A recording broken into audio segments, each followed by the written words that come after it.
Assalamualaikum warahmatullahi wabarakatuh. Waalaikumsalam warahmatullahi wabarakatuh. Innal hamdalillah nahmaduhu wa nasta'inuhu wa nastaghfiruh wa na'udzu billahi min syururi anfusina wa min sayyiati a'malina. May yahdihillahu fala mudhillalah wa may yudlil fala hadiyalah. Asyhadu an la ilaha illallah wahdahu la syarikalah wa asyhadu anna Muhammadan abduhu wa rasuluhu la nabiyya ba'dah. Amma ba'du. Bagaimana kabar Bapak Ibu, sehat? Mudah-mudahan kita semua dijadikan Allah menjadi hamba-hamba Allah yang pandai bersyukur. Amin ya rabbal alamin. Salawat dan salam semoga Allah sampaikan keharibaan Nabi kita Muhammad sallallahu alaihi wasallam. Baik, para jamaah sekalian, kita bertemu kembali dalam kajian subuh. Seperti biasa, saya informasikan terlebih dahulu bahwa saya punya majelis studi dakwah Terapan Center di YouTube yang mengulas dan mengkaji materi-materi dakwah untuk dapat diterapkan dalam ibadah dan kehidupan sehari-hari. Jadi majelis terapan langsung setelah kita pelajari, kita terapkan. Silakan berkunjung ke channel saya Ustadz Arifin Purba Official. Tapi jangan lupa subscribe, like, and share. Hidup itu adalah pilihan. Ada jalan ke surga, ada jalan ke neraka. Nah, sekarang ini kita sedang memilih jalan ke surga. Dalam sebuah hadis yang diriwayatkan oleh Imam Muslim, Rasulullah SAW bersabda, barang siapa menempuh jalan untuk mencari ilmu, maka Allah akan memudahkan jalan ke surga baginya. Ini salah satu keutamaan menuntut ilmu. Tapi dikatakan majelis ilmu itu majelis yang dibacakan padanya Al-Quran, As-Sunnah, ditambah dengan penjelasan para alim ulama. Karena ada juga banyak majelis, tapi bukan majelis ilmu, majelis ghibah. Nah, banyak cerita sana, cerita sini, nggak jelas. Oke, makanya itu bukan majelis ilmu. Majelis ilmu dibacakan Quran, dibacakan Sunnah, ditambah dengan penjelasan para alim ulama. Kita kembali ke tema besar kita, yaitu pencerahan akal dan kolbu. Sepasang dia, akal, kolbu. Nah, itu harus dicerahkan ya, secerah mungkin, secerah Islam, karena Islam adalah agama pencerahan. Ini tema besar kita. Allah Subhanahu wa ta'ala menganugerahkan kepada manusia itu akal dan kolbu. Dengan akal dan kolbunya, manusia melakukan perbuatan. Beda dengan ayam, kambing, kucing, beda. Kalau binatang itu melakukan perbuatan tidak pakai akal, tidak pakai kolbu, hanya pakai insting.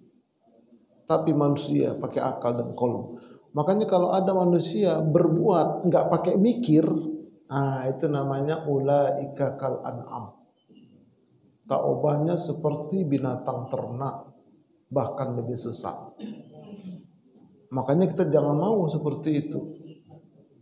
Karenanya harus kita cerahkan akal dan kolbu kita, supaya kita berbuat itu berdasarkan akal dan kolbu. Perbuatan manusia itu ada yang baik, ada yang buruk.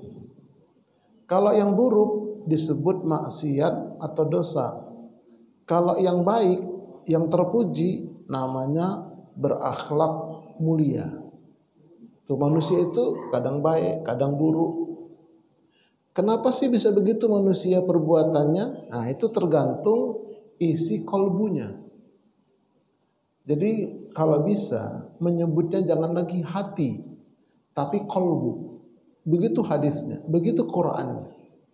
Dalam diri manusia ada segumpal daging, apabila dia baik maka baik, apabila dia rusak maka rusak. Ala wahiyal qalbu.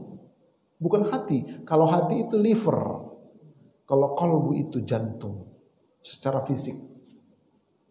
Nah, di dalam jantung itulah ada yang non fisik. Tergantung isinya di situ. Kalau isinya kotor atau sakit atau mati, maka perbuatannya pasti buruk. Tapi kalau isi kolbunya itu bersih, disebut dengan kolbun salim, pasti perbuatannya terpuji. Itu nanti kata Allah, illa man atallaha biqalbin salim. Orang yang selamat itu orang yang datang menghadap Allah dengan membawa qalbun salim. Qalbu yang bersih. Nah, ingat qalbu ini dia kotor atau bersih tergantung isi akalnya.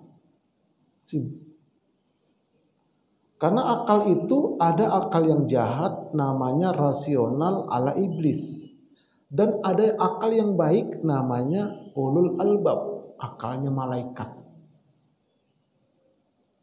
Kenapa iblis dulu disuruh sujud enggak mau kepada Adam? Karena menurut logika dia api lebih mulia daripada tanah.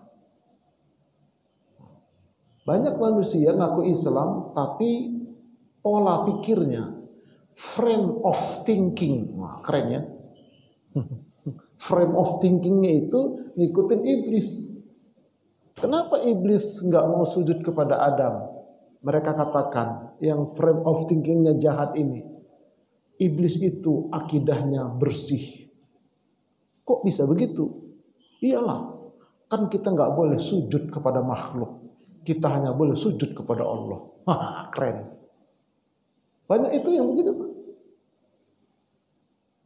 Padahal yang nyuruh sujud siapa? Allah. Kenapa dia nggak mau?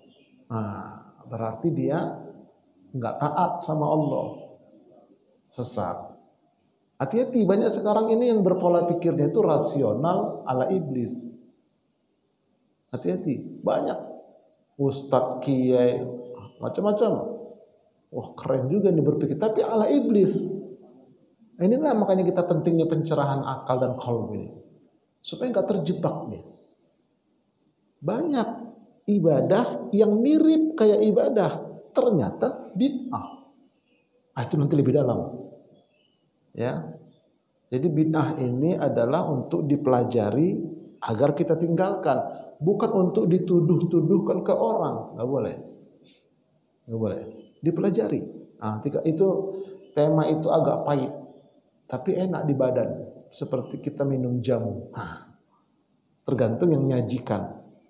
Nah, begitu juga akal yang baik. Itulah ulul albabnya malaikat. Disuruh sujud kepada Adam, sami'na wa ata'na. Karena yang perintah Allah. Oke, jadi seperti itu. Taib. Kita review sejenak waktu kita mengkaji tentang mengenal diri itu. Begitu ditiupkan ruh ke dalam jasad manusia umur 4 bulan dalam kandungan, di jasad itu sudah ada hardware. Ya, sudah ada hardware. Tapi belum ada software dan aplikasinya. Nah, begitu ditiupkan ruh langsunglah ada softwarenya, tapi belum ada programnya, isinya. Begitu nanti lahir, anak itu suci, ya, tergantung kedua orang tuanya. Isinya apa? Installnya apa? Nah, kalau kayak kita ini kan udah banyak isi nih di otak kita, di kalbu kita. Tapi campur dia. Yang jelek tadi, yang baik tadi. Makanya kita ini nanti perlu reinstall. Oh, keren ya. reinstall. Kita install ulang. Mana yang jelek-jelek kita delete. Tapi delete-nya dia harus dari dasar, jangan hanya di desktop doang. Kalau di desktop doang di delete, dia masih ada di dalam. Nah, ini yang terjadi. Karena delete-nya itu enggak sempurna. Nah, ini dengan ini nanti kita akan delete itu yang rusak-rusak itu kita keluarin semua. Nah, kita masukkan yang bagus-bagus ke akal dan ke kalbu kita. Ini hardware-nya itu adalah kita punya otak secara fisik, punya jantung, punya mulut, punya telinga, punya mata, punya anggota tubuh. Itu namanya hardware, perangkat keras. Waktu jabang bayi menjelang 4 bulan, udah ada otaknya, tapi belum ada software-nya. Kapan software itu datang? Ketika dia sudah umur 4 bulan, ditiupkan ruh, maka di otak itu ada software, bisa berpikir, bisa menyerap dan seterusnya. Di jantung itu ada software, bisa merasa, bisa ingin dan seterusnya. Mulut ada software, bisa bicara, bisa mendengar, bisa melihat, bisa bergerak. Ayam, kambing, dia punya hardware, punya otak, punya jantung, punya mata, punya kuping, tapi tidak ada di sana itu software. Kenapa? Nggak ada ruh. Dia hanya punya nyawa. Begitu Bapak Ibu sekalian. Nah, begitu umur 4 bulan ditiupkan ruh, udah terbentuk softwarenya, langsung lahir. Nah, begitu lahir Bapak Ibu sekalian, masih kosong dia itu otaknya, masih kosong kalbunya. Makanya orang tuanya lah nanti yang harus mengisi otaknya itu, diisi dengan ilmu agama, ilmu pengetahuan agama terutama. Kalbunya diisi dengan akidah dan kebaikan-kebaikan. Nah, kemudian mulutnya diajari bicara yang baik, kalau nggak bisa mendingan diem. Kemudian telinganya diajarkan untuk mendengar yang baik-baik, makanya begitu lahir dia keazankan supaya dia terekam yang baik-baik. Kemudian matanya dibimbing untuk melihat yang baik-baik. Seluruh anggota tubuhnya dituntun untuk melaksanakan yang baik-baik. Kedua orang tuanya lah yang bertanggung jawab. Oke, ini kita mereview kajian kita beberapa waktu yang lalu tentang mengenal diri itu. Baik. Nah, selanjutnya kita lihat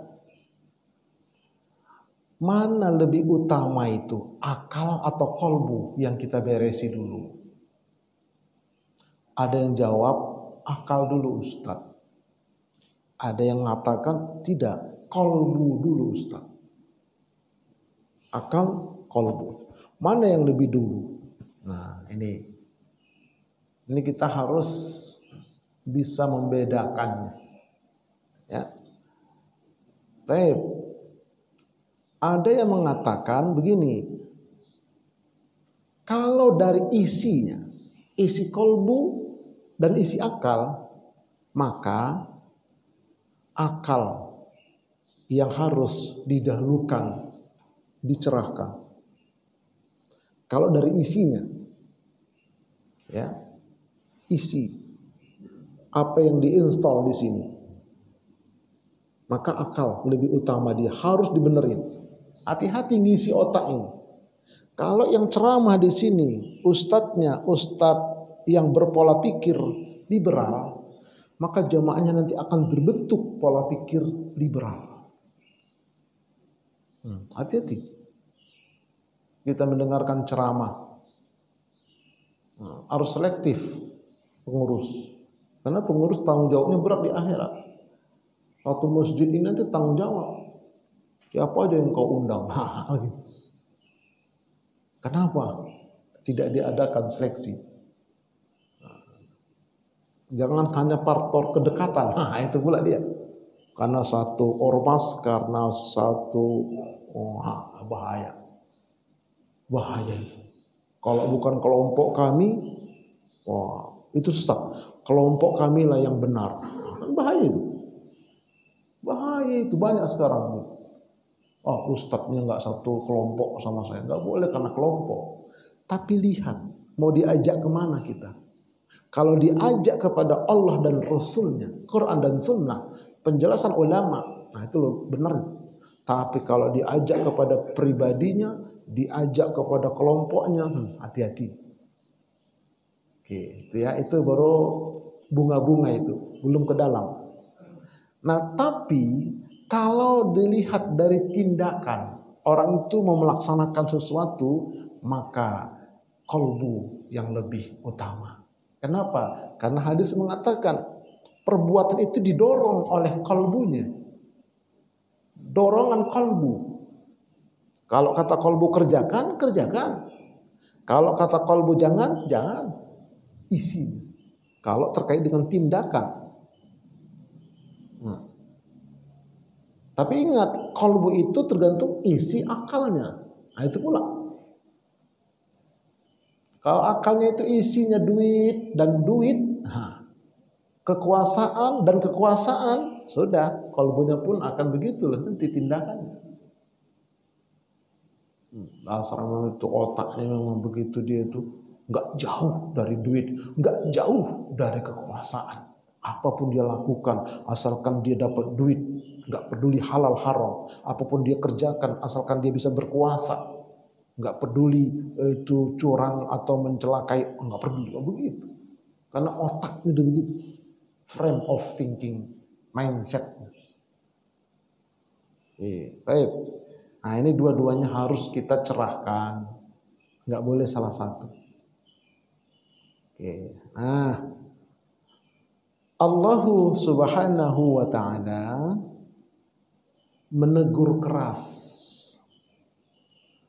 orang-orang yang tidak menggunakan akal. Nah ini dulu, dari akal dulu kita.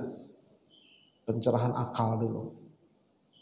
Ya, ke depan ini kita akan ke pencerahan akal dulu.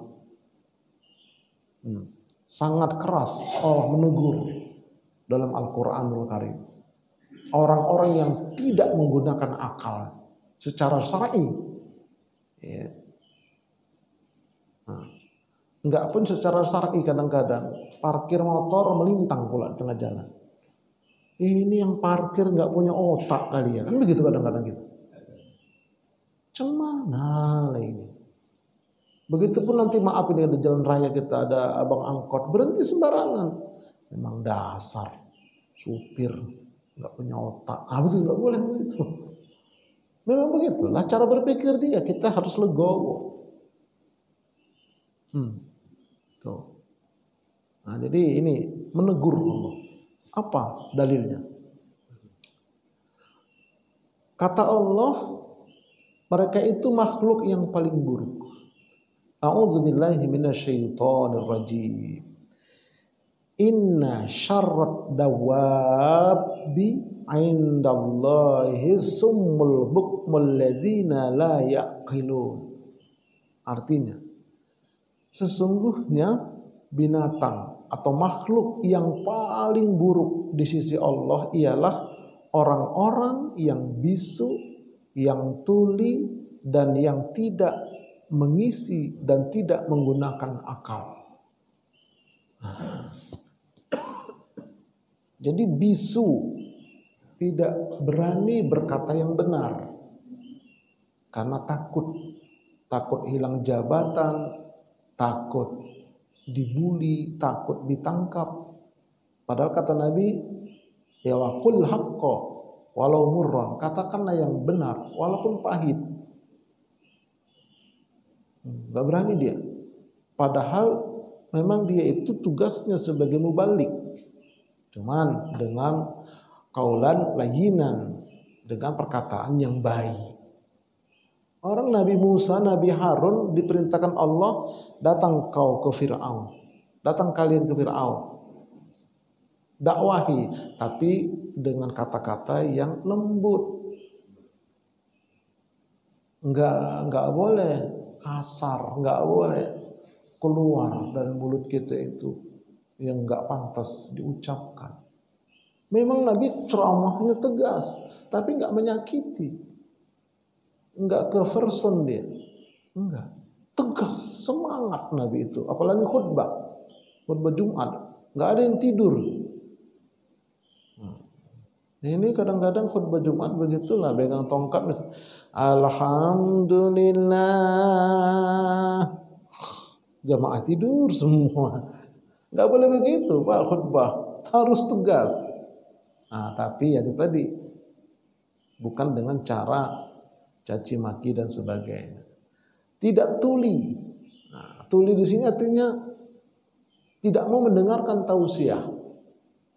Allahumma antas salam. Kalau dia Allahumma lantas jalan. Nggak usah lah, pulang dia. Padahal di rumah paling-paling sekedar OL, online. Nah, atau nanti dia pulang beli nasi uduk. Udah. Kenapa? Paling-paling ustadznya gitu-gitu aja. Nah itu di situ loh, nggak mau dengar dia. Itu Allah mengatakan makhluk yang paling buruk. Nah begitu juga yang tidak mengisi akal, nggak menggunakan akal. Banyak orang ngaku Islam tapi akalnya kosong dari ilmu agama. Begitu nanti di akhirat diperiksa, ternyata otaknya itu banyak space yang kosong. Ini kok kosong kan ini? Oh ini kosong, ini isinya kok macam-macam. Ada namanya isi itu piktor, pikiran kotor, pikiran ngeres. Oke. Kemudian Allah juga mengatakan atau berfirman, orang yang banyak tidak menggunakan akal. Mengapa kamu suruh orang lain mengerjakan kebaikan sedangkan kamu melupakan diri, melupakan kewajibanmu sendiri, padahal kamu membaca Alkitab yaitu Taurat atau Al-Quran, maka tidakkah kamu pakai akal? Ini menegur ini para penceramah ya, atau siapapun dia pintar dia ngajak orang lain, nasihat orang lain, tapi dirinya sendiri dia campakkan kepada kebinasaan. Apa kamu nggak mikir, nggak pakai akal kata Allah? Makanya dalam ayat nanti kabura maqtan indallah. Allah sangat murka orang yang pintar ngomong tapi tidak mengamalkan. Itulah orang yang nggak pakai akal. Oke. Tuh dua, gitu ya. Afala taqilun, ke akal. Kenapa kamu tidak pakai akal? Yang ketiga, Allah berfirman, Dialah yang menciptakan kamu dari tanah, kemudian dari setetes air mani, sesudah itu dari segumpal darah, kemudian dilahirkan kamu sebagai seorang anak, kemudian kamu dibiarkan hidup supaya kamu sampai kepada masa dewasa, kemudian dibiarkan kamu hidup lagi sampai tua, dan di antara kamu ada yang diwafatkan sebelum tua. Kami buat demikian supaya kamu sampai kepada ajal yang ditentukan dan supaya kamu mau menggunakan akal. Nah, artinya apa ini? Ini muhasabah diri kemarin. Pakai akal. Muhasabah diri itu pakai akal. Merenungi diri. Iya ya, aku dari saripati tanah, kemudian jadi anak-anak, kemudian jadi remaja, jadi dewasa, jadi tua sampai begini. Ada yang mati sebelum tua, ada yang sampai pikun gak mati-mati. Kenapa kamu gak gunakan akal kamu? Mikir kamu. Ini kan Allah perintahkan kita menggunakan akal untuk melakukan muhasabah itu. Oke. Nah, kemudian Allah juga berfirman, walaqad adalla minkum jibilan katsira afalam takunu taqilun. Sesungguhnya setan itu telah menyesatkan sebagian besar di antara kamu. Maka apakah kamu tidak menggunakan akal? Kenapa kamu enggak gunakan akal? Setan itu menyesatkan kalian. Nah, kenapa? Karena selama ini kebanyakan orang akalnya enggak diisi dengan ilmu syariat, ilmu Al-Quran dan Sunnah, di mana dalam Al-Quran dan hadis menerangkan bahwa setan itu adalah musuh, aduwwum mubin, musuh yang nyata. Kenapa kamu ikuti? Kamu nggak gunakan akal kamu. Nah, begitu kata Allah. Oke. Ditegur sama Allah. Ini surah Yasin yang sering kita baca. Ya, afalam takunu taqilun. Kenapa kamu nggak menggunakan akal kamu, nggak mikir kamu?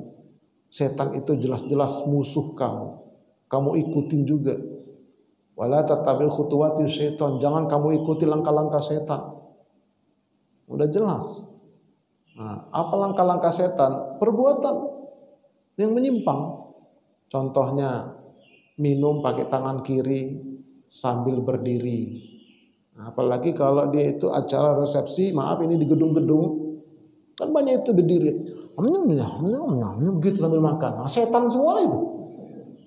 Ustadznya, kiainya. Makanya kalau saya diundang resepsi yang begitu, Bu, Pak, sama istri dan anak, ayo kita makan, ambil makan. Bawa. Jalan kita. Ustadz nggak makan, saya bukan setan. Cari bangku nggak ada, kita tarik teras, duduk kita di ubin itu, duduk makan, duduk makan, jangan berdiri, setan, nggak mikir kamu.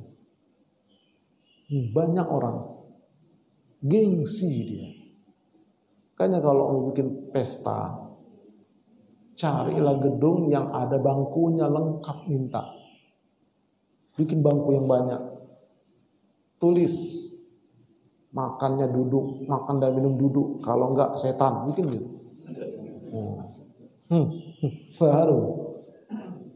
Nah, itu enggak mikir kadang-kadang orang. Coba. Nah, inilah Bapak Ibu sekalian. Ya. Kemudian apa lagi? Katakanlah hai Muhammad, aku tidak mengatakan kepadamu bahwa perbendaharaan Allah ada padaku. Dan tidak pula aku mengetahui yang gaib, dan tidak pula aku mengatakan kepadamu bahwa aku seorang malaikat. Aku tidak mengikuti kecuali apa yang diwahyukan kepadaku. Katakanlah Muhammad, apakah sama orang yang buta dengan orang yang bisa melihat? Maka apakah kamu tidak memikirkannya? Afala tatafakkarun? Enggak mikirkah kamu, kata Allah. Orang buta sama orang melek enggak sama. Beda. Kadang-kadang lebih melek yang buta. Kadang-kadang betul-betul dia buta enggak melek. Ya, orang buta itu kalau dia betul-betul beriman, orang yang betul-betul dia mengikuti syariat, lebih tajam dia matanya. Dia tahu dikasih uang. Berapa dia tahu itu. Dia pegang ini, segininya ngasihnya katanya. Itu gede loh, apaan gede? Cuma sekian, dia tahu dia.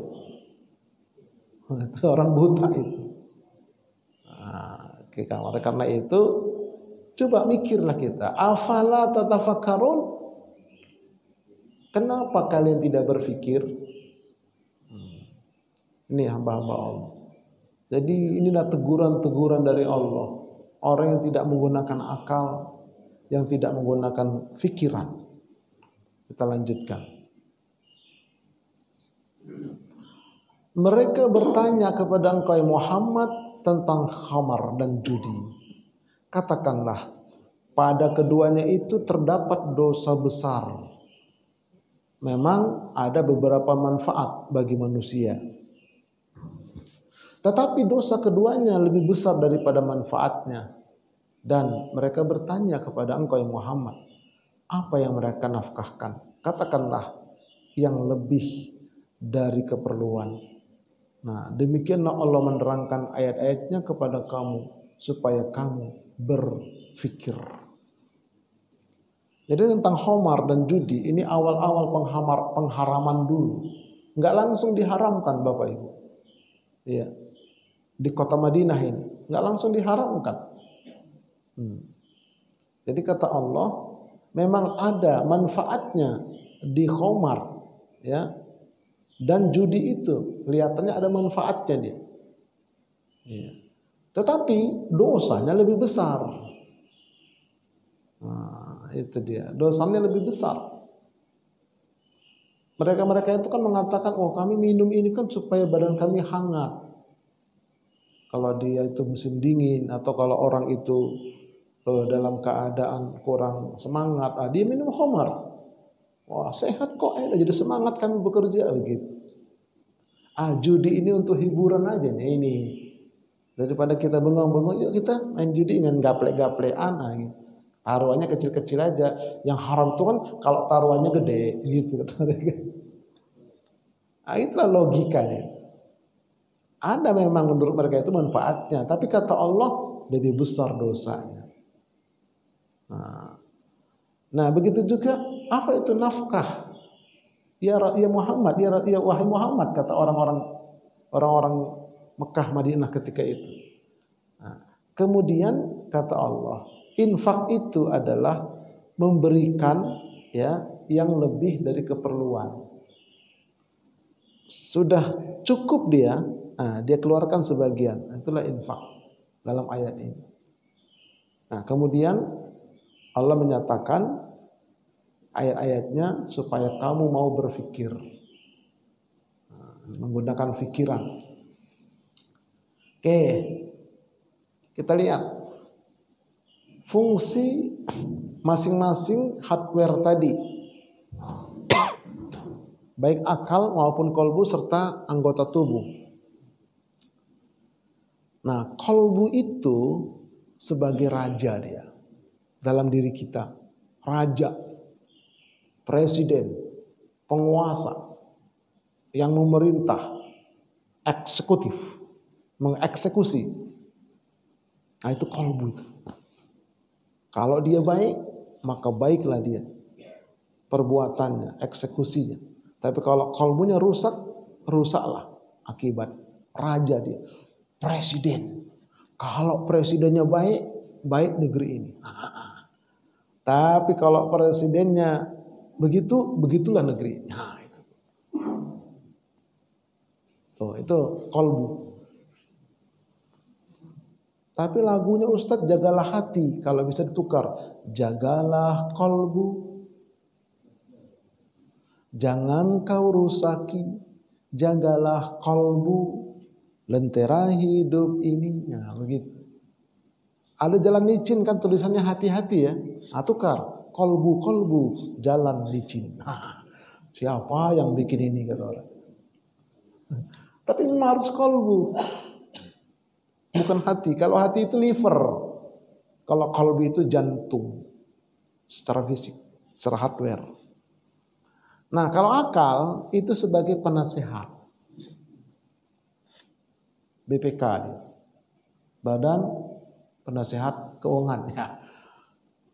BPK ini. Atau penasehat lah pokoknya. Jadi akal itu penasehat. Bayangkan kalau akalnya nggak ada ilmu agama, maka dia nggak bisa nasihatin kolbunya. Nggak bisa dia. Ketika kolbunya ingin melaksanakan sesuatu, akalnya bilang. Kalau akalnya ini ilmu agama, jangan korupsi, kata akal. Kenapa? Ini nanti ketangkap KPK. Tuh. Kalau akalnya benar, tapi kalau nggak benar akalnya, udah korupsi aja, ntar ketangkep bagi-bagi, kan begitu. Kita korupsi itu misalnya 100 T, apa itu T? Tahu gitu ya, 100 T, kita bagi-bagi 5 T, selesai udah, masih punya 95. Nah itulah akal yang rusak itu, ya begitu akal yang apa namanya, yang sesat itu. Udah nggak apa-apa. Makanya kalau korupsi jangan tanggung-tanggung. Gede sekalian. Bisa untuk nutup sono, nutup sini, nutup sama selesai. Paling cuma 5 triliun yang kita keluarkan, kita masih punya 500 triliun ya. Bayangkan itu. Tapi jangan taruh di bank, terkelacak. Di mana? Kita bikin banker. Katanya di negeri Konoha. Ini kita harus tahu juga dikit-dikit supaya kita nggak bodoh-bodoh amat kata orang kan gitu. Tapi jangan banyak-banyak, dikit-dikit aja. Kalau banyak-banyak rusak nanti, kepengaruh Bapak. Tahu dikit aja lah. Nah itu dia. Jadi akalnya penasehat. Makanya diisi itu. Bagaimana ngisinya? Ntar dulu, kita belum sampai ke sana Pak. Tapi pentingnya lah akal itu. penasehat raja. Oke. Makanya ulama-ulama dulu, ya, imam yang 4 terus ke belakang, itu ulama itu disebutkan dalam hadis, ulama yang baik itu akal itu maksudnya yang ilmu agamanya ya. Ulama yang baik adalah ulama yang didatangin oleh penguasa. Itu ulama yang baik. Sebaliknya, ulama yang jelek adalah ulama yang mendatangi penguasa. Kenapa dia datang ke penguasa? Minta proyek. Makanya ulama yang 4 itu Bapak Ibu sekalian, Imam Maliki, Imam Hambali, ya Imam Hanafi, Imam Syafi'i. Itu 4-4 itu Pak disiksa matinya. Kenapa? Karena mereka diundang ke istana untuk ngajar nggak mau. Kau yang datang kemari, ilmu itu didatangi ya begitu. Nah, gitu. Itu ulama yang betul-betul itu. Dahsyat Pak. Nah itu. Jadi itulah ulama. Sebaliknya, raja yang baik adalah raja yang mendatangi ulama. Minta fatwa. Nah itu raja yang baik itu. Kalau raja ngundang ulama datang ke dia, nah itu ulamanya di setel sama raja, dikasih ampau, selesai. Nah begitulah kira-kira. Ya, jadi kolbu itu raja, akal itu penasehat. Anggota badan itulah rakyatnya. Mata, tangan, kaki itu rakyat kita semua. Kita mau berbuat, kita mau ngambil, kita mau ngomong, kita mau lihat. Kan golongan dari kolbunya. Nah kolbunya dinasihat sama akalnya. Jangan lihat itu, hukumnya haram. Jangan ambil itu, bukan hakmu. Kata akal, karena akalnya diisi dengan ilmu agama. Tapi kalau nggak ada isinya, sikat bleh. Gitu Pak ya, ini gambarannya. Gambarnya seperti itu. Nah, apa sih akal itu Ustaz? Ini terus akal ya, kalbunya nanti. Akal dulu. Jadi, akal itu adalah pendirian yang teguh dalam segala perkara. Ini kita bukan otaknya, bukan hardware-nya, tapi software-nya. Ya. Akal itu adalah pendirian yang teguh dalam segala perkara. Baik itu perkara yang baik maupun perkara yang buruk. Karena ada juga orang kekeh dia mempertahankan keburukan itu. Ada. Karena itu terkait dengan kepentingan pribadinya atau keluarganya. Dia bela mati-matian. Padahal itu jelas yang salah. Ketawa kita nontonnya. Ini, aduh, gimana orang ini berpikirnya. Yang dia bela itu salah. Tapi dia tetap membela. Dengan logikanya. Luar biasa. Itulah akal. Kemudian akal itu artinya mengikat atau menahan. Orang yang berakal adalah orang yang dapat menahan diri dari yang terlarang dan dapat mengekang hawa. Nah itu. Jadi orang yang berakal itu betul-betul dia gunakan akal itu dia bisa menahan. Dia harusnya marah, tapi dia berpikir panjang. Makanya ada istilah itu, laki-laki itu akalnya 9, hawanya 1. Kalau perempuan, akalnya 1, hawanya 9. Tapi Pak, banyak yang laki-laki itu kalah dengan hawanya yang 1 itu. Perempuan itu menang, walaupun akalnya 1, hawanya 9. Begitulah keadaannya. Jadi akal itu kalau yang betul-betul dia sudah terisi dengan ilmu syar'i, dia betul-betul mengikat dan kuat berpikirnya itu, mempertahankan kebenarannya, nggak goyah. Kenapa? Akalnya sudah diisi dengan ilmu syar'i. Frame of thinking nih. Nah, nanti materi, tenang aja ke depan. Ya, punya konsep saya. Ada semua itu insya Allah. Pelan-pelan. Ya, kalau kata orang Medan, alon-alon angger kelakon. Kata orang Medan. Bahasanya bahasa Jawa. Yang ngomong orang Medan. Nah, dan sekali nanti. Oke. Nah, kemudian akal itu adalah kecakapan memecahkan masalah. Problem solving capacity. Jadi orang yang akalnya itu sudah betul-betul tercerahkan dengan syariat Islam, dia cakep menyelesaikan masalah. Bijaksana. Untuk dirinya, untuk keluarganya, untuk masyarakat. Cakep nih orang. Nah gitu. Cara berpikirnya, cara memecahkannya, nah itulah akal yang sudah tercerahkan dengan syariat. Oke. Karena kadang-kadang kita gitu sih orang ini mikirnya. Kan kadang gitu. Arah dia ini. Nah, kan begitu kadang-kadang kita. Enggak jauh dia berpikirnya. Sempit kali pula. Nah, kan gitu kita sering dengar. Kenapa? Enggak tercerahkan akalnya. Jadi nanti akal ini bisa buta. Akal itu bisa sempit. Akal itu bisa macam-macam. Karena enggak tercerahkan dengan syariat. Oke, nah kembali lagi, akal itu ada yang di bawah umur, di bawah umur. Nah, jadi kalau akal yang masih di bawah umur itu tidak terbebani dengan hukum syariat, belum ada kewajiban, belum ada dosa, karena di bawah umur, anak-anak.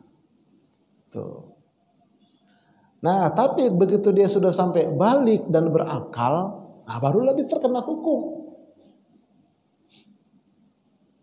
Ya kan ada anak-anak di bawah umur, ada yang menjelang berakal namanya mumayyiz, tapi juga belum berakal. Nah, begitu dia sampai umurnya, maka dia sudah berakal. Kalau tolak ukurnya anak laki-laki itu sudah mimpi basah. Itu sudah berakal ya. Umur berapa lah itu kira-kira anak laki-laki Pak ya? 12, 17 sudah ketuaan Pak. Udah ketuaan 17. 12 lah ya kali-kali ya. Kalau Nabi Yusuf itu kan 12. Sudah bisa membantu orang tuanya. Nah kalau perempuan, berapa? Bukan dia umur kalau perempuan, datang bulan.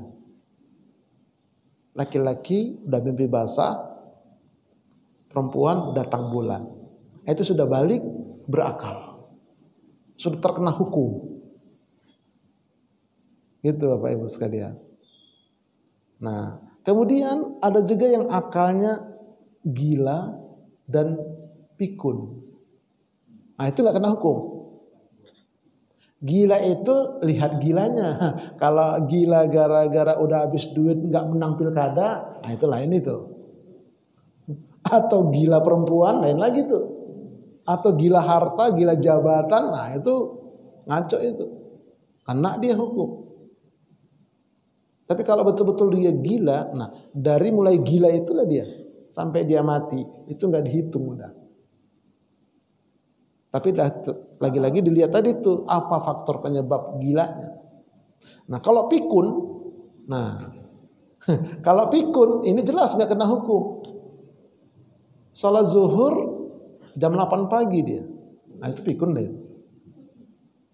Pikun dia. Minum es ditiup, hampir pikun deh itu hampir. Hati-hati Pak. Yang dikatakan pikun ini nanti kalau kita ketemu sama dia ngomong itu, besok itu lagi, ada pikun Ustaz nih. Itu aja ceramahnya. Banyak yang pikun, Pak. Hati-hati kita. Jadi orang pikun ini, perhatikan ini Pak, Bu.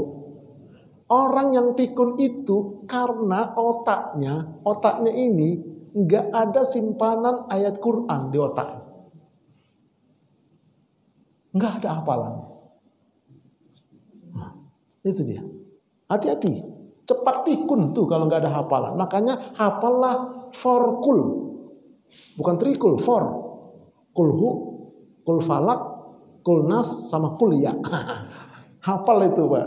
Kalau nggak pikun cepat kita. Makanya nggak ada nabi dan rasul yang pikun. Nggak ada ulama-ulama yang soleh yang pikun, nggak ada. Kenapa? Otaknya itu diisi dengan ilmu, dengan hafalan Quran. Saya ada itu langganan keluarga itu dokter, spesialis Pak. Dia sebelum dia ke rumah sakit dia praktek dulu. Keluarga itu dari mertua kalau sakit kita bawa ke dokter sana. Hebat, resepnya itu hebat. Resep apa resep ya? Nah, itulah pokoknya itu resep. Bayar juga mahal. Kenapa? Spesialis. Tapi yuk kita berobat lagi ke dokter itu. Apa kata dia? Mau bang, kenapa? Udah pikun sekarang. Nah, pinter tadi Pak. Tapi non muslim. Pikun. Hati-hati jangan begitulah kita. Supaya nggak begitu, hafal Quran dikit-dikit. Walaupun tak hafal 30 juz, ya enggaknya ujung-ujung juz 30 itulah. Ayo, isi. Wah, gitu Bapak. Supaya nggak pikun. Iya, supaya nggak pikun Pak. Tapi udah seumur ini saya Ustadz, nggak apa-apa. Belajar terus. Karena belajar itu dari buayan sampai ke liang lahat. Nggak ada batas dia. Mati ya baru selesai. Itu pun masih diajari kadang-kadang. Sebagian itu yang ditalkinkan ya. Udah mati ditalkinkan macam mana wala dia. Waktu masih hidup aja diajak ngaji ke Masjid Hakul Yakin dia ogah, udah mati diajarin. Bagaimana bisa? Nah, inilah kadang-kadang. Yuk isi. Nah, selanjutnya. Jadi akal itu nikmat yang paling berharga bagi manusia. Sadarilah ini. Berharga Pak. Bu, sayang kalau nggak diisi dia, aduh sayang, sayang sekali. Ya, hewan nggak ada yang punya, Pak. Kemudian akal itu bisa menyerap ilmu, bisa berpikir, bisa mengingat, bisa merenung, bisa merencanakan sesuatu. Kalau isinya baik nanti, kalau ilmunya baik nanti berpikirnya baik, ngingetnya yang baik-baik. Kalau nggak ada isi ilmunya, ngingetnya jelek-jelek dia teringat. Jangan gitu. Nah, merenungnya juga yang baik-baik. Kemudian merencanakan juga yang baik-baik. Karena isinya ilmu syar'i. Tapi kalau enggak, bahaya. Oke. Nah, kemudian penting untuk direnungkan bahwa akal itu bisa membedakan antara manusia dengan hewan. Pembedanya di akal itu. Kalau hewan gak punya akal dia, manusia punya akal. Jangan pula kita sama hewan. Kenapa? Ada akal gak digunakan, gak diisi. Akal itu sebagai inisiator untuk melahirkan ide. Akalnya bagus, isinya bagus, idenya bagus. Luar biasa. Nah, kemudian sebagai filter sebelum sesuatu masuk ke dalam kolbu, dipikirkan dulu. Makanya kan dulu ada kata pepatah, dari mana datangnya cinta? Dari mata turun. Ini masih ingat nggak pepatah lang? Ini pepatah zaman purba ini. Dari mana datangnya cinta? Dari mata turun ke hati. Sesat lah itu. Nggak begitu, harus dari mana datangnya cinta? Dari mata naik dulu ke akal, baru turun ke hati. Nah itu dia. Jauh kali Ustadz, gak apa-apa, yang penting selamat. Sebab kalau langsung cinta kita begitu melihat pandangan pertama, tertipu Pak. Ini motor cantik kali ini, harganya murah kali, aku beli selesai itu. Mikir dulu dong, ini motor masih bagus nampaknya. Kok murah kali pula ya? Ada apa ini? Ternyata dalamnya udah dipretelin Pak. Udah diganti semua isi jeroan. Luarnya bagus. Nah, itu hati-hati. Jadi nggak boleh sembarangan. Sebagai filter dia. Nah kemudian sebagai penyeimbang sebelum melakukan sesuatu, itulah penyeimbang dia, penasehat dia, sebagai kontrol dia. Oke, ini ya penting untuk kita sadari ini, akal ini. Baik, dikit lagi, alur berpikir. Mula-mula akal itu mengingat-ingat, setelah itu dia pun berpikir, lalu dia merenung, dan akhirnya dia berencana, maka lahirlah ide. Nah ini caranya nih, ya. Mula-mula akal itu mengingat, iya ya, ini besok subuh Sabtu ya, ya betul-betul. Pikir-pikir, oh ya, siapa ya? Oh Ustaz Purba besok. Datang aku datang. Tapi sebelum datang aku bawa apa ya? Begitu. Ya maksudnya bukan bawa macam-macam Pak. Bawa buku kek, bawa apa ya. Lahirlah ide. Oke. Kemudian selanjutnya ide itu ditransfer ke dalam kolbu. Maaf ya bukan hati tapi kolbu. Maka timbullah niat. Kemudian niat itu menguat, lalu menjadi tekad. Pada gilirannya menjadi karakter. Jadi ide tadi itu Pak dikirim ke kolbu dia. Maka di sana ada niat dia. Kalau gitu aku pengen begini. Udah itu jadi tekad pengen kuat dia. Udah tekad dikerjakan terus jadi karakter dia. Itu bermula dari sini. Oke. Nah kemudian dari tekad dan karakter inilah kemudian terwujud perbuatan manusia. Kalau tekadnya, karakternya baik, perbuatannya baik. Tapi kalau karakternya buruk, perbuatannya buruk. Bermula dari akal. Nah oleh karena itu, yuk kita isi akal kita ini dengan ilmu syar'i.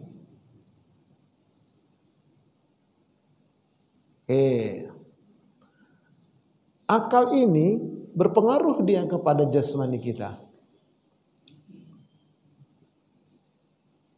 Akal itu berpengaruh kepada kesehatan rohani.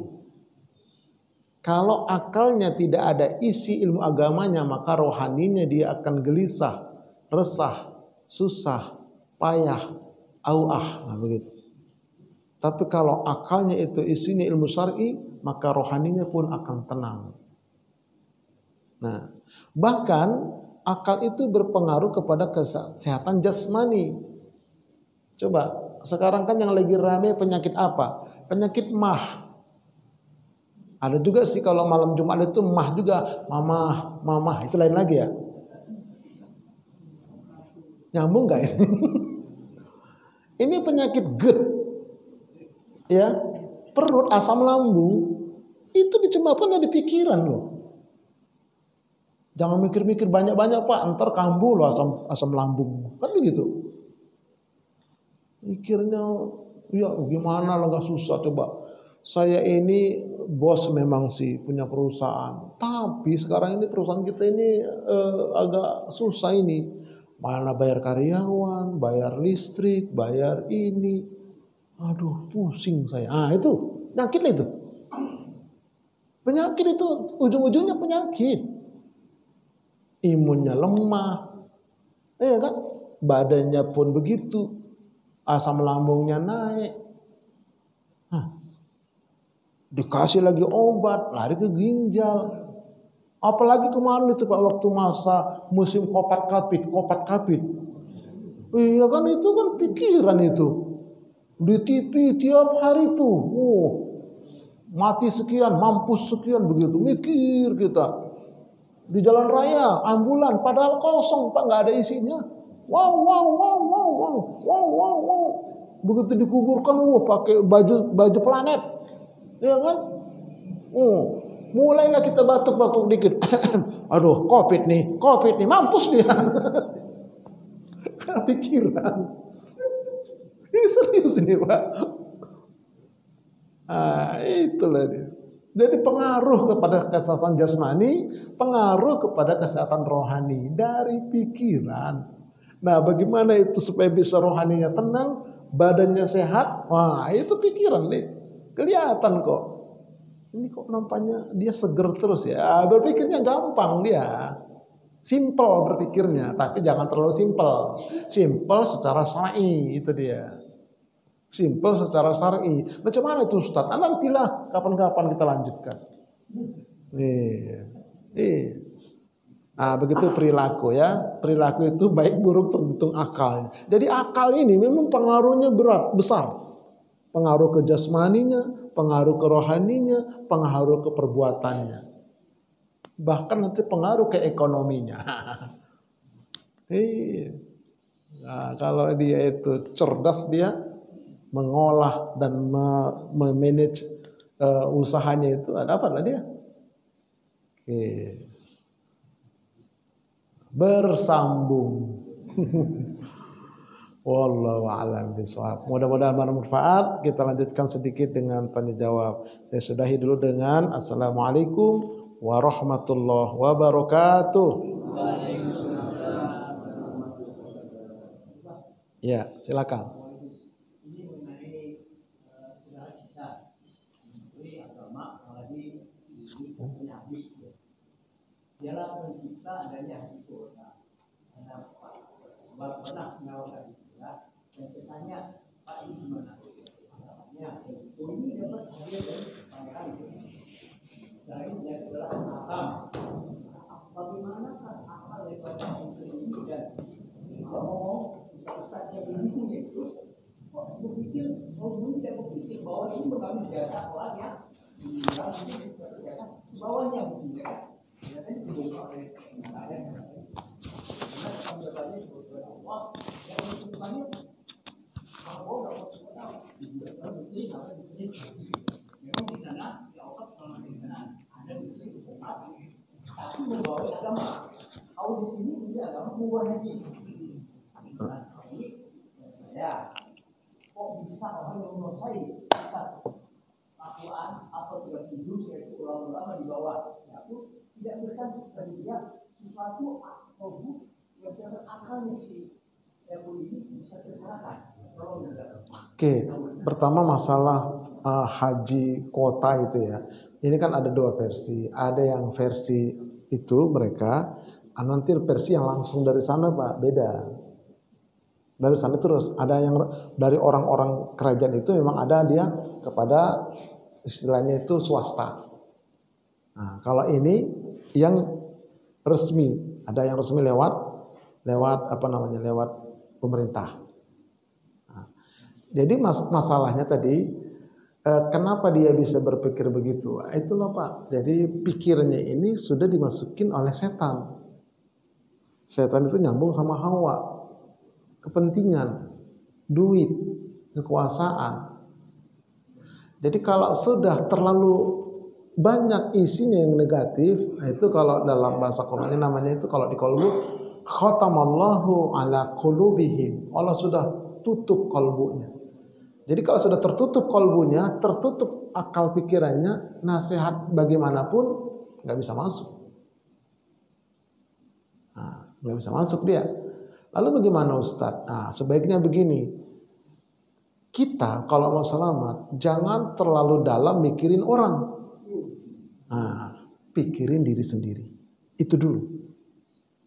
Kalau masalah kehidupan macam-macam, kita mikirin diri kita sendiri.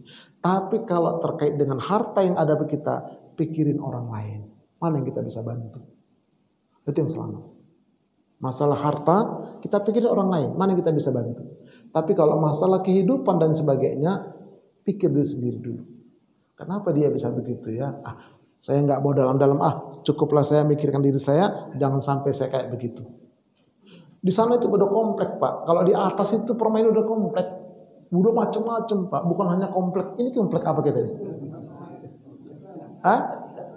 Apa? Kejaksaan. Itu cuma satu kejaksaan ini. Kalau sana itu bukan apa-apa Pak. Saya pernah itu mencoba duduk di dis. Mundur lagi saya Pak. Enggak berani saya. Kayak saya ditawarin jadi ini enggak. Saya ini aja, kecil-kecilan aja saya bilang. Iya kecil-kecilan aja. Kemarin itu waktu yang pemilu kemarin itu Ustaz, Mau nggak ini harus 1 M 1 orang. Apa itu? Enggak lah. Saya mah ember aja lah, nggak usah itu. Karena kalau udah duduk di sana Pak, itu setannya luar biasa. Luar biasa. Iya. Ngeri Pak, ngeri sedap. Tapi sedapnya sedikit, ngerinya yang banyak. Udah, jadi kita jangan banyak-banyak lah untuk komentar kayak begitu, kita nggak tahu pastinya, tapi yang jelas di sana itu ujiannya lebih besar. Kita lah ku anfusakum dulu, wa ahlikum. Nah, satu lagi, ayo siapa? Pak Haji. Assalamualaikum warahmatullahi wabarakatuh. Waalaikumsalam. Taklim subuh kali ini golongan berat. Mungkin 3 kali seperti ini baru ada masuk. Iya, tahu. Iya.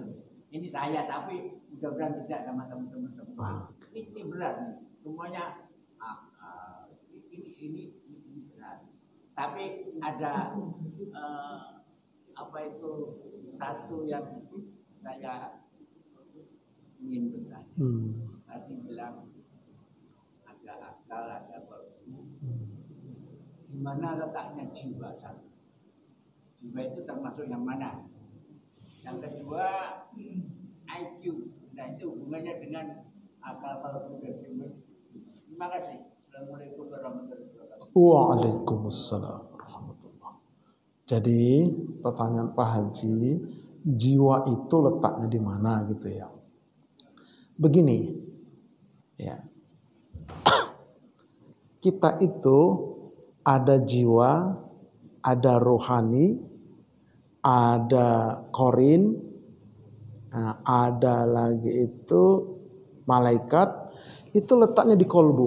Nah, jadi nanti kita kan belum bahas kolbu ya. Kolbu itu ada 3 lapis. Lapis luar namanya as-sudur, lapis tengah namanya al-fuad, lapis dalam namanya al-absor. Oke, 3 lapis. Nah, lapis luar ini ada 5 kamar. Iya, 5 kamar lagi Pak. Ada kamar-kamar. Isinya jelek semua. Tuh, itu yang lapis sudur ya. Di antaranya setan. Alladzi yuwaswisu fi sudurin nas. Nanti kita ketemu itu Pak. Sabar aja. Mudah-mudahan kita panjang umur semua. Oke ya. Yang di tengah al-fuad. Nama kamarnya itu al-fuad. Cuman satu di situ, jiwa. Di situ letaknya dia, di kolbu itu. Sendirian. Luas. Nah, yang lapisan dalam itu namanya al-absor. Al-absor. Itu pun 5 kamar. Isinya baik semua. Di antaranya ruh. Di sana isinya ruh. Nah, jiwa di tengah-tengah Pak. Nah, jiwa ini di tengah-tengah dia kadang-kadang kesepian. Dia main keluar, dia panggil setan, masuk ke kamarnya setan. Dia panggil korin, masuk korin. Dia panggil penyakit-penyakit kolbu, iri, dengki, tamak, rakus, pelit, medit, buntut kasir, korek, mereka. Dia panggil itu, masuk ke dalam jiwanya itu, maka jiwanya rusak. Qad khaba man dassaha, rugi dia mengotori jiwanya. Tapi kalau dia mainnya ke dalam, qad aflaha man zakkaha. Nah, beruntung dia main ke dalam, dia nggak mau keluar, dia ke dalam. Makanya ada istilah tanyakan kepada rohanimu yang paling dalam. Makanya silaturahim sama rohani. Ada caranya, tapi nggak sekarang. Jarang kita silaturahim sama rohani kita Pak, nggak kenal juga. Hanya ke dalam. Ucapin salam. Sekali nggak nyaut dia karena dalam. Kalau begitu dalamnya nggak terhingga. Kalau akal terbatas Pak. Speknya terbatas akal ini. Coba angka yang paling gede berapa? Enggak Pak, nggak bisa kepikir Pak. Angka yang paling gede, nggak nyangkup kita itu ngerekamnya. Tapi kalau kolbu Pak, dalam. Makanya ruhani itu, ruh itu yang ditiupkan tadi itu paling dalam. Jiwa kita itu manggil, assalamu alayka ya ruhani, assalamu alayka ya. Kadang-kadang belum nyaut Pak, tapi kalau udah sering ntar dia nyaut. Maka jiwanya menjadi feeling yang tajam. Memang seumur kita ini Pak harus sudah begitu ngajinya, tapi sabar ya. Ini kalau dibilang tua nanti kesinggung. Kita belum tua Pak, tapi sudah tidak muda. Yang paling tua saya karena lahir zaman purba. Paling tua saya. Iya, paling tua saya Pak. Jadi itu ya jiwa ya, jiwa itu di tengah. Itu yang sedang ngomong Pak, itu jiwa itu. Kalau ruh mana ruh? Kalau kita berbuat dosa, dia ngomong, jangan, itu ruh. Jiwa sama akal. Nah itu nanti dia connect itu. Jiwa akal.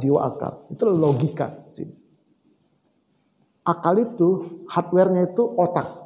Di dalamnya itu adalah software. Itu mikir, macam-macam logika. Nanti kita akan ketemu. Ada nanti negative thinking, positive thinking, dan seterusnya.